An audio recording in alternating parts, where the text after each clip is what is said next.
ಜಮೀರ್ ಅಹಮದ್ ಖಾನ್ ಆಗಬೇಕು ಕರ್ನಾಟಕದ ಸಿಎಂ. ನಾವು ಹೇಳ್ತಾ ಇಲ್ಲ, ಇದನ್ನು ಯಾರು ಹಿಂದೆ ಹೇಳ್ತಾರೆ ಅನ್ನೋದನ್ನ ಗಮನಿಸಿ. ಆಗಬೇಕು ಅಲ್ಲ, ಸಿಎಂ ಆಗೇ ಆಗ್ತಾರೆ ಜಮೀರ್. C the point. ಇದು ಮುಸಲ್ಮಾನರ ಖಡಕ್ ಮಾತು. ನಮ್ಮ ನಾಯಕರೇ ಮುಖ್ಯ. ಈ ಮುಂಚೆ ಮಾತನಾಡಿದವರು ಅದನ್ನೇ ಹೇಳ್ತಾ ಇದ್ರು. ಕಾಂಗ್ರೆಸ್ ಮುಖ್ಯನೇ ಅಲ್ಲ ಅಂತ ಹೇಳ್ತಾ ಇದ್ದಾರೆ. ಈ ಮುಂಚೆ ನಮ್ಗೆ ಏನಾದರೂ ಆಗಲಿ ವೋಟ್ ಕಾಂಗ್ರೆಸ್ಗೆ ಅಂತ ಹೇಳ್ತಾ ಇರುವಂಥ ನಾಯಕರ ಆದಿಯಾಗಿ ಮುಸ್ಲಿಂ ಮತದಾರರು ನಿಜಕ್ಕೂ ಇದನ್ನು ಎಲ್ಲಿವರೆಗೂ ತೆಗೆದುಕೊಂಡು ಹೋಗ್ತಾರೆ.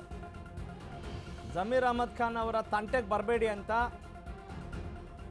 ರಾಷ್ಟ್ರೀಯ ಕಾಂಗ್ರೆಸ್ಗೆ ಪಾಠ ಕಲಿಸ್ತಾ ಇದ್ದಾರೆ, ಸಂದೇಶ ರವಾನೆ ಮಾಡ್ತಾ ಇದ್ದಾರೆ. ಇಲ್ಲಿ ನೋಡಿ, ಜಮೀರ್ ಅಹಮದ್ ಖಾನ್ ಸಿಎಂ ಆಗಬೇಕು ಅಲ್ಲ, ಹಾಗೆ ಆಗ್ತಾರೆ. ಎರಡಿದೆ, ಒಂದು ವಾರ್ನಿಂಗ್ ಇದೆ ಮತ್ತು ವಿಶ್ವಾಸ ಇದೆ. ನಮ್ಮ ನಾಯಕರೇ ಮುಖ್ಯ.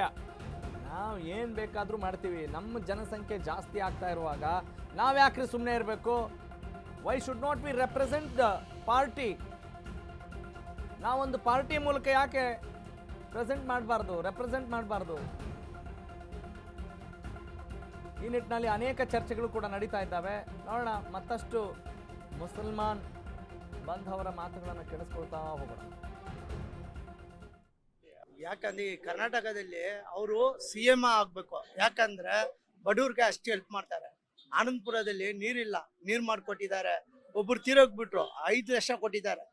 ಎಲ್ಲ ಬಡವ್ರಿಗೂ ಸೇವೆ ಮಾಡ್ತಾರೆ ಮೇಡಮ್. ಅವರು ಒಂದು ನಾಯಕ ಈ ಕರ್ನಾಟಕದಲ್ಲಿ. ನಿಜವಾಗ್ಲೂ ಹೇಳ್ತೀನಿ, ನೆಕ್ಸ್ಟ್ CM ಆಗ್ತಾರೆ. ಯಾಕಂದ್ರೆ ಅದೇ ನಿಜ. ಯಾಕಂದ್ರೆ ಅವರು ತುಂಬಾ ಒಳ್ಳೆ ಮನಸ್ಸಿದೆ, ಎಲ್ಲಾರ್ಗೂ ಒಳ್ಳೇದು ಮಾಡ್ತಾರೆ.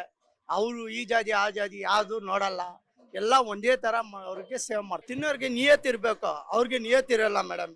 ನಮ್ಗೆ ನಿಯತ್ ಇದೆ, ನಾವು ನಿಜ ಹೇಳ್ತಾ ಇದೀವಿ. ಯಾಕಂದ್ರೆ ಜಮೀರ್ ಸರ್ ತರ ಇನ್ನೊಬ್ಬರು ಕರ್ನಾಟಕದಲ್ಲಿ ಬರಲ್ಲ, ಇದು ನಿಜ. ಯಾಕಂದ್ರೆ ಅವರು CM ಆಗೋಕ್ಕೆ ಒಂದು ವಾಯ್ಪು ಇದೆ. ಯಾಕಂದ್ರೆ ಅಷ್ಟು ಬಡವ್ರಿಗೆ ಹೆಲ್ಪ್ ಮಾಡ್ತಾರೆ, ಅಷ್ಟು ಸೇವೆ ಮಾಡ್ತಾರೆ. ಯಾರಿಗೂ ಏನು ಕಷ್ಟ ಅಂತ ಹೋದ್ರೆ ಫಸ್ಟ್ ಅವ್ರು ಹೆಲ್ಪ್ ಮಾಡ್ತಾರೆ. ಆಪರೇಷನ್ ಆಗಲಿ, ಟ್ಯಾಬ್ಲೆಟ್ ಆಗಲಿ, ಮನೆ ಔಷಧಿ ಆಗಲಿ. ಇವಾಗಲೂ ಹೌಸಿಂಗ್ ಬೋರ್ಡ್ ಮಾಡಿಕೊಟ್ಟಿದ್ದಾರೆ, 1 ಲಕ್ಷ ರೂಪಾಯಿ. ಗೊತ್ತಿಲ್ಲ ಮೇಡಮ್. ಅವರು ತುಂಬಾ ಬಡವರಿಗೆ ಒಳ್ಳೇದು ಮಾಡ್ತಾರೆ. ಅದು ಜೊತೆಲಿ ಇರೋರಿಗೆ ಹೊಟ್ಟೆ ಹೆಚ್ಚಿಲ್ಲ ಮೇಡಮ್, ಅಷ್ಟೇ. ಯಾಕಂದ್ರೆ ಪಚ್ಚ ಏನ್ ಹೇಳ್ತಾರೆ, ಜಮೀರ್ ಸಾರ್ ಅವರು ಎಲ್ಲಾರ್ಗು ಒಳ್ಳೇದು ಮಾಡ್ತಾರೆ.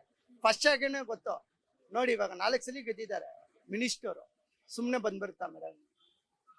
ಎಲ್ಲಿ ನೀವೇ ಹೇಳಿ. ಅವರು ಎಲ್ಲಾರ್ಗು ಒಳ್ಳೇದು ಮಾಡಿದ್ದಾರೆ, ಅದಕ್ಕೆ ಬರ್ತಾ ಇರೋದು. ದೇವ್ರು ಒಳ್ಳೇದು ಮಾಡಿದ್ದಾರೆ, ಇನ್ನೂ ಒಳ್ಳೇದು ಆಗುತ್ತೆ, ಇನ್ನೂ ಒಳ್ಳೇದು ಮಾಡ್ತಾರೆ. ಇದೇ ನಿಜ. ಯಾಕಂದ್ರೆ